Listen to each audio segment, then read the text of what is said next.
really is unusual and rightly scary is the idea that we can directly alter the climate by reflecting away some more sunlight.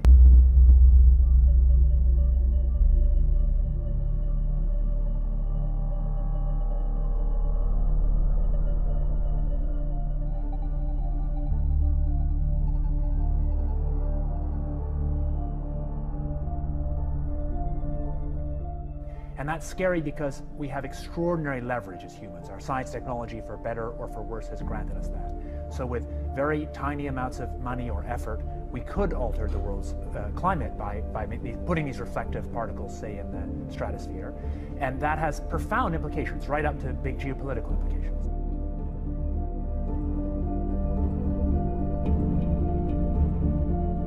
So conceptually, it's simple. The Earth is in some kind of balance where we absorb sunlight and we radiate it away as infrared. And what CO2 is doing by warming the climate is making it harder for that infrared to get out. If you reflect away a little more sunlight by adding reflective aerosols, tiny particles, say, to the upper atmosphere. And how do you do that? You could do it with aircraft, for example.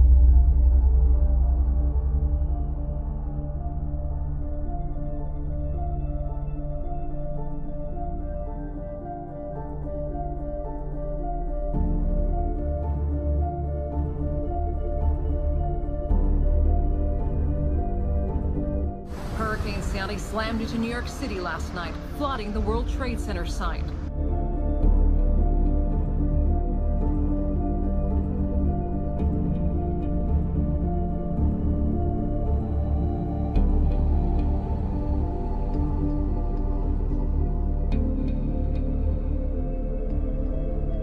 It's supposed to be 70 degrees today. It's freezing here.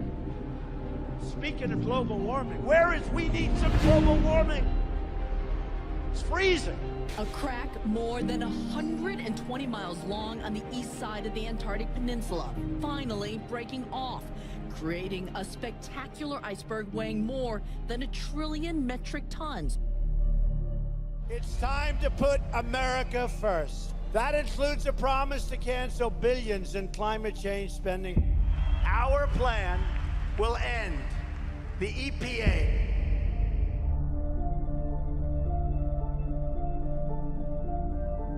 I'll read you the quote because it's an important one, and it comes from the Secretary of Defense, William Cohen, and it was at a DoD news briefing, April 27th, 1997, and it was on a conference on international terrorism, terrorism and weapons of mass destruction. Now, this is 4 years before 9/11. And this was in the DoD news briefing that followed. And what he said, and I quote, "Others are engaging even in eco-type of terrorism whereby they can alter climate, set off earthquakes and volcanoes remotely through the use of electromagnetic waves," unquote. Now that's a powerful statement for a seated Secretary of Defense to make.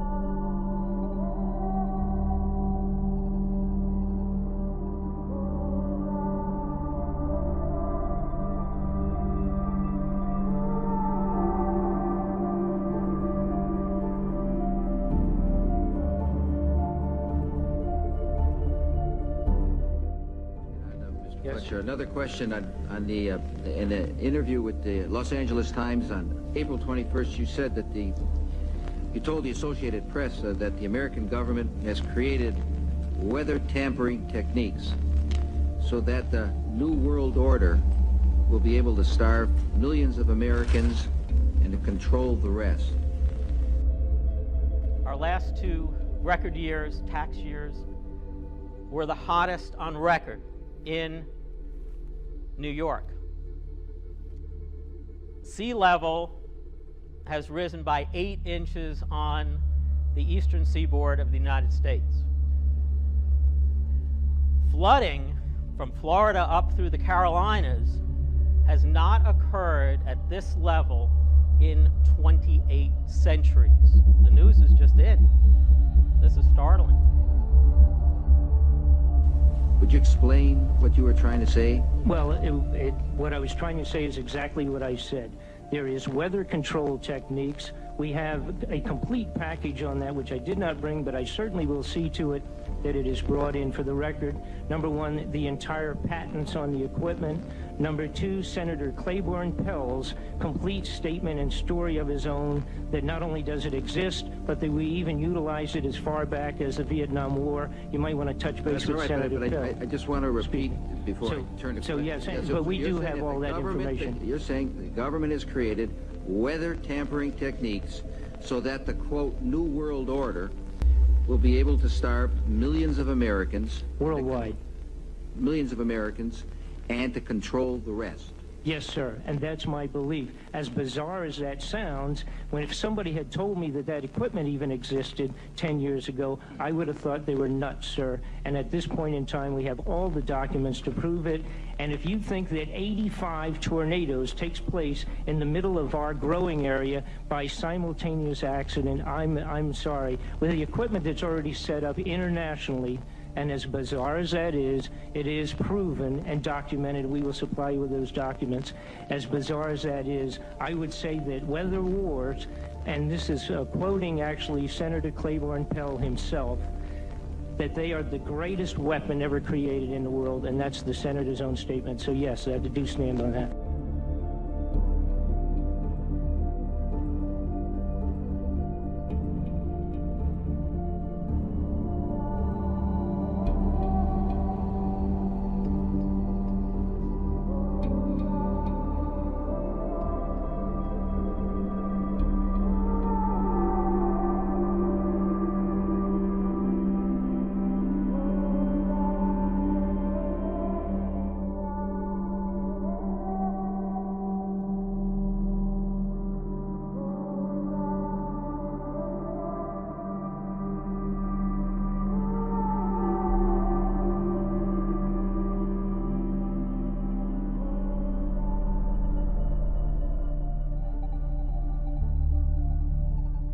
More than 20,000 passengers are stranded at an airport in China because the area is experiencing the worst fog it's seen in years. This is the Chengdu airport.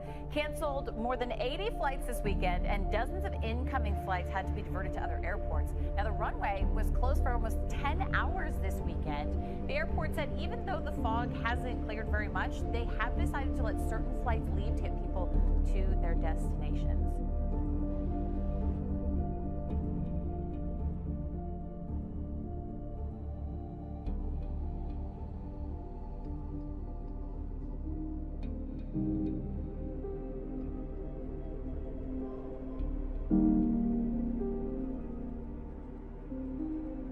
Thank you.